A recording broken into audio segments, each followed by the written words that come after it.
Hola a todos, bienvenidos y bienvenidas a un nuevo vídeo aquí en el Rincón de Alex. Hoy vamos a tratar un tema más complejo que nos trae varios quebraderos de cabeza a nosotros, los escritores, los narradores. Vamos a repasarlos todos y ver sus puntos fuertes y débiles para saber cuál utilizar en nuestra novela.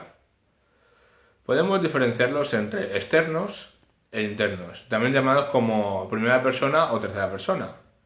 Voy a empezar a hablar de los de tercera persona.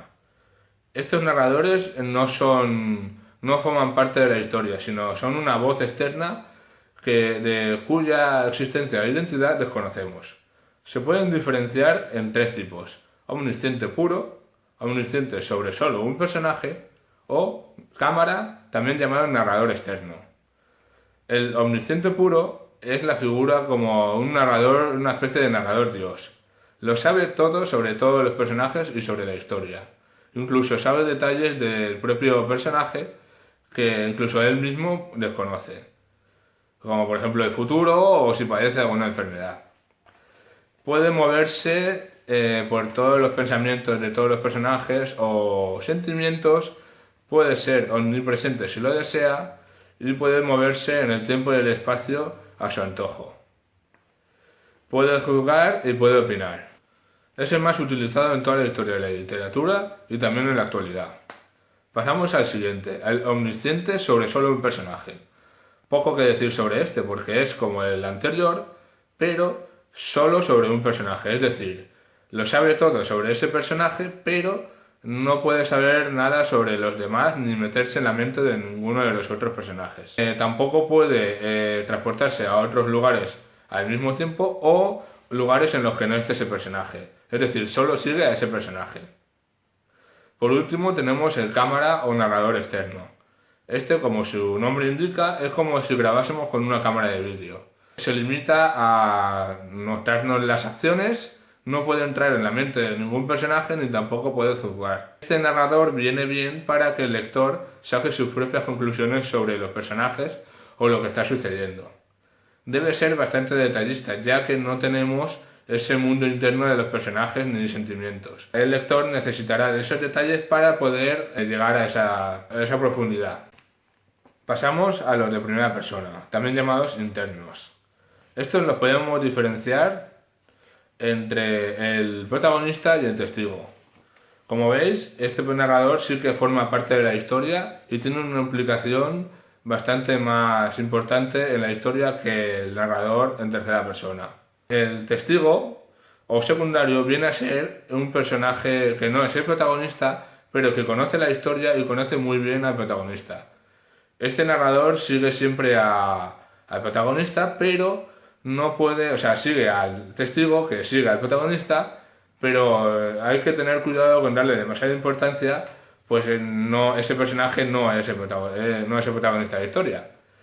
Un ejemplo de esto podría ser si en Don Quijote de la Mancha el narrador hubiera sido Sancho, que está en toda la historia, pero no es el protagonista.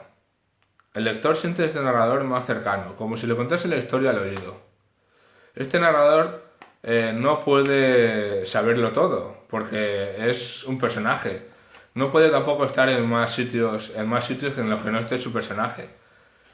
Y otro aspecto fundamental es que su opinión estará filtrada a través del punto de vista de ese personaje.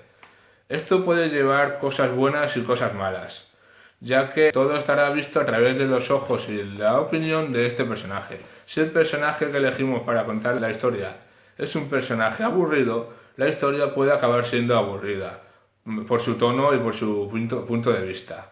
También con esto sabemos que ese personaje no va a morir. Uno de los problemas que hay que tener en cuenta con este narrador es que si tú tienes un personaje al que se le muere la mujer, ¿cómo contará el resto de la historia? ¿Lo contará con un tono melancólico y dramático? ¿O por el contrario demostrará una frialdad que desconcertará al lector? Un error frecuente de este narrador es que no se le suele dar la voz del personaje, sino la del propio autor. Cosa que hay que trabajar bastante, porque hay que hablar como si fuera el personaje y no como si hablásemos nosotros. Por último, tenemos narradores menos utilizados. El narrador editor, que cuenta la historia escrita por otro personaje, el narrador epistolar, que cuenta la historia a través de cartas, o el tú y el nosotros. Estos dos últimos son en segunda persona y en primera persona de plural. El tú es como un omnipresente y el nosotros es utilizado para momentos en que necesitas hablar de un grupo. Por ejemplo, estábamos en clase cuando el profesor entró. Y estos son todos los tipos de narradores. Por supuesto, no quiere decir que solo puedas usar un narrador en toda la historia. Puedes usar varios narradores en varias partes de la novela, pero tampoco conviene caer en el exceso. En resumen, ¿qué narrador utilizar? Pues según el tipo de historia que quieras contar y lo que quieras mostrar de ella. Si cuentas con el primera persona y el omnisciente, estarás potenciando ese mundo interior de los personajes, sus sentimientos, sus pensamientos frente a la historia. Pero si utilizas un tercera persona, estarás alejándote un poco, cogiéndote un poco de distancia de los personajes y esos sentimientos, pero al mismo tiempo se verá un poco más ese escenario y esa historia en su amplitud. Pero si por el contrario lo que buscas es que el lector no tenga una opinión prejuzgada, ni que entre en los sentimientos de los personajes, ni tenga un punto de vista filtrado, tu narrador podría ser el cámara, cuya única función es grabar todo lo que sucede y las opiniones y las conclusiones las sacaría el propio lector. Para terminar, si eres un escritor que acaba de empezar y que confía poco en su escritura, aconsejo en tercera persona, ya que su estilo es más sencillo y permite practicar esa escritura sin necesidad de tener que complicarte con el punto de vista. Si por el contrario eres un escritor que tiene un buen nivel de escritura, pero por el contrario fallas un poco con la trama y la historia, recomiendo la primera persona, ya que te centrarías más en los sentimientos y pensamientos de los personajes que en la propia historia. Y hasta aquí el vídeo de hoy. Ha sido un poco más extenso porque es un tema más complejo. Espero que os haya servido, que os haya ayudado a comprender un poco estos narradores y a saber cuál elegir en cada momento. Cualquier cosa, dejadlo en los comentarios y nos vemos en el próximo vídeo.